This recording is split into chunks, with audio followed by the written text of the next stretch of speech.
Salut la famille, bienvenue une fois de plus sur un nouveau tutoriel. J'espère que vous passez un bon week-end. Aujourd'hui, nous allons voir comment gérer notre signal mono et notre signal stéréo.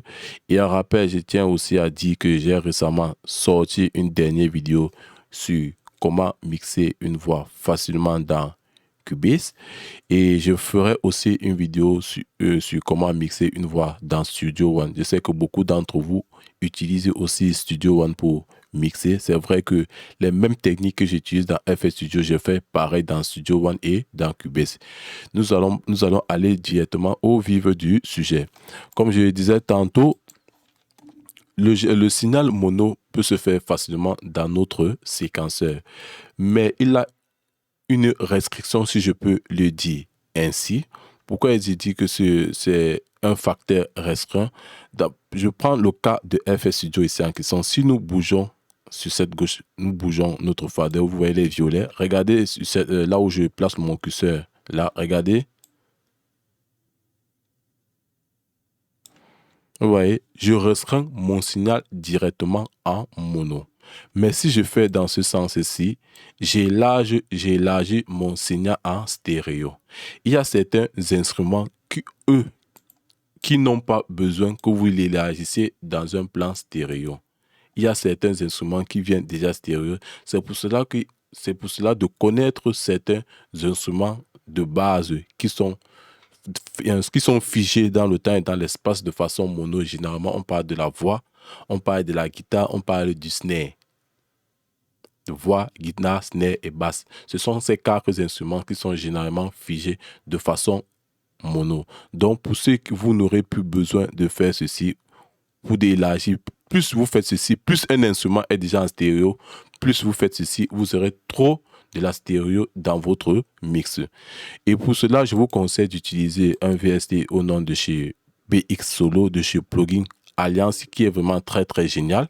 Avec ce VST-ci, nous pouvons écouter notre signal de façon gauche-droite, ou alors nous pouvons écouter de façon synchronisée en même temps du côté gauche et en même temps du côté droit.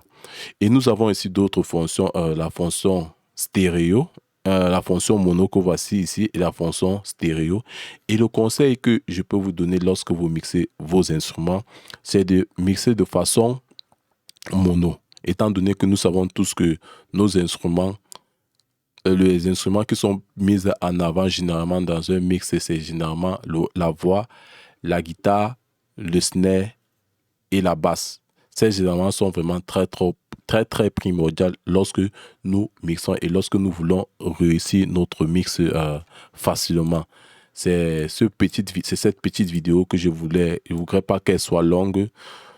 Donc, je vous conseille d'entrer en possession de cela et je trouve vraiment ce plugin génial et d'une simplicité pour pouvoir avancer facilement dans votre production musicale. Et si vous voulez alors vous pouvez le faire dans un contexte de mixage aussi. Vous voyez, vous pouvez le faire dans un contexte de mixage où vous êtes en train juste de mixer ou de faire de gérer en quelque sorte les volumes.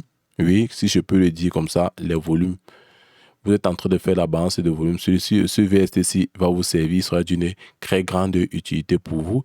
Et comme dernier plugin que je peux vous conseiller d'utiliser, c'est le Span. Le Span Plus, en fait, lui, il va nous permettre de voir ce qui se passe dans nos fréquences.